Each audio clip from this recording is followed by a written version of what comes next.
moi, c'était un rêve d'aller voir un lancement un jour dans ma vie. Donc c'était la première fois qu'une mission planétaire était lancée depuis la base militaire de Vandenberg en Californie. Et il y a 6 mois, on nous avait déjà prévenu que c'est un endroit où il y a beaucoup de brume, et surtout la nuit, et manque de chance, le lancement de la mission InSight, c'était 4h du matin. Lorsque la fusée a décollé, et donc 30 secondes après, on a pu entendre de très très loin le bruit de la fusée, en fait, donc avec le décalage du son par rapport à la distance où on était.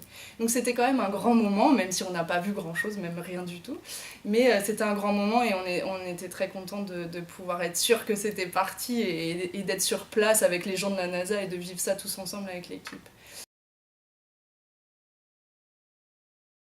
Du coup. Alors, ma thèse, elle était divisée en 2 parties. Il y avait une partie qui était destinée à travailler sur la mission InSight. C'est une mission de la NASA qui est partie en mai 2018, tout début mai, le 5 mai, et qui atterrira sur Mars le 26 novembre 2018, donc il y a 6 mois de voyage. Et donc, mon travail sur la mission, il consistait à faire de la modélisation du bruit de l'instrument. Ici, j'ai une image de l'instrument SEIS, qui est le sismomètre de la mission InSight de la NASA. Et donc cet instrument-là, il contient 6 capteurs sismiques. Et donc il y a 3 capteurs qui sont disposés au centre de l'instrument ici, et 3 autres capteurs sur une bague ici qui s'appelle le LVL. Et donc cette bague, elle a 3 pieds qui, eux, font le lien entre le sol et les capteurs sismiques. Et en fait, cette structure mécanique, elle va avoir des résonances qui peuvent perturber l'enregistrement du signal sismique. Donc mon travail, il consistait à modéliser ces résonances-là, en fait à comprendre comment le système se comporte mécaniquement sur le sol de Mars. Et donc, histoire de déduire ce bruit de la structure des enregistrements sismiques. Donc, ce que je me suis aussi amusée à faire, c'est de voir le lien justement entre le design des pieds, donc j'ai un type de pied ici, et donc de voir le lien entre ce design-là qui s'enfonce dans le sable de Mars, qu'on appelle le régolithe en fait.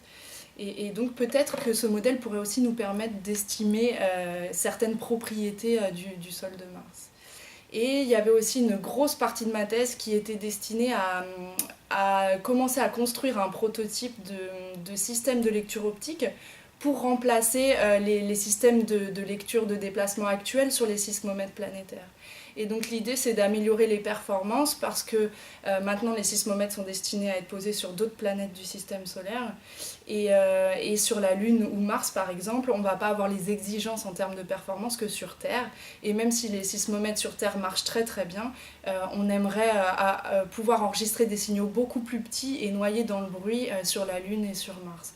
Et la technologie qu'on voudrait utiliser, c'est celle des détecteurs d'ondes gravitationnelles, puisqu'en fait c'est une référence pour le déplacement de très petites amplitudes à très basse fréquence. Et c'est ce qui nous intéresse pour les sismomètres. Personnellement, j'aimais beaucoup l'idée de pouvoir travailler à la fois dans un domaine astrophysique et un domaine géophysique.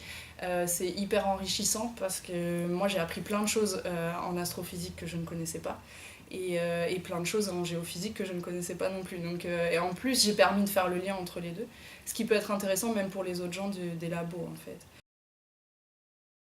Ce qui est important de dire sur la mission InSight, c'est que c'est une mission de la NASA, donc une mission américaine, mais que l'instrument principal est français, et que la mission serait pas partie si cet instrument-là il n'était pas sur l'atterrisseur.